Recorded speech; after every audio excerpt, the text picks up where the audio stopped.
Have you ever noticed something a little strange about when you clean your room? It's not usually random.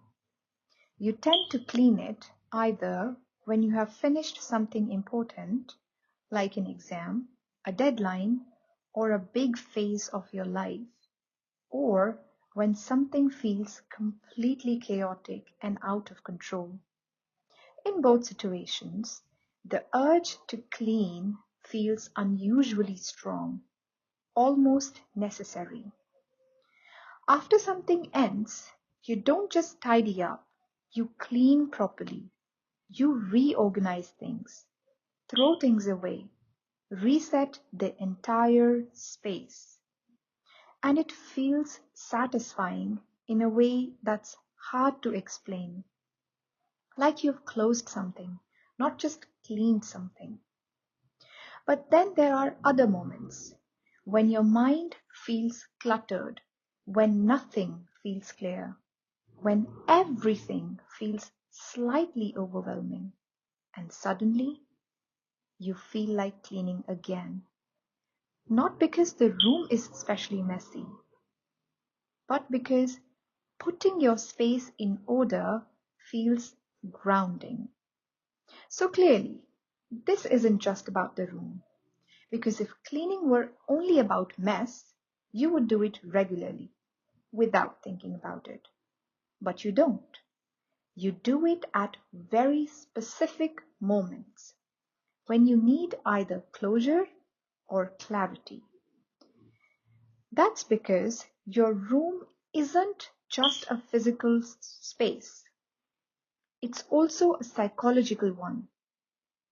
Your brain is constantly taking in information from your environment quietly and in the background, using it to make sense of how things are going on in your life. When something important ends, your brain looks for closure. It wants a clear signal that says, this part is done. And cleaning your room becomes that signal. It turns an internal feeling into something visible and concrete, something you can control. On the other hand, when life feels chaotic, your brain is looking for something slightly different. It is looking for control, something predictable, something organized, something that makes sense. And cleaning gives you that sense.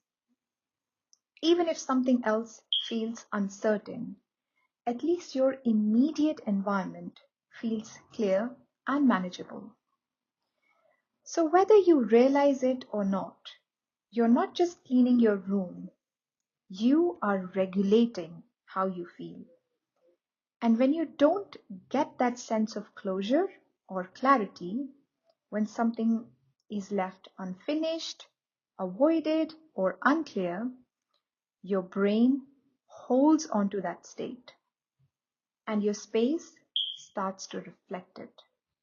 Not in an obvious way, but as a kind of subtle discomfort that you cannot quite explain.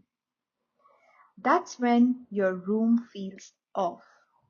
Not because it's dirty or disorganized, but because something in your life does not feel fully settled. So if you think about it, that urge to clean isn't really random. It usually shows up when something in your life either needs to be closed or needs to be made clearer. And when that doesn't happen, when something stays unfinished or unresolved, that feeling does not just disappear, it lingers, and you start to feel it in your space. So instead of asking, do I need to clean my room again? It might be more useful to ask, what still feels unfinished right now? Because once that part becomes clear, the space around you usually starts to feel clearer too. So I am curious, what is something you have been putting off finishing. And if this made you think about something in your own life or reminded you of someone who might relate to this, you can share this video with them. And if you enjoy quiet, honest, and a little more thoughtful content like this, you can subscribe. I'll be sharing more.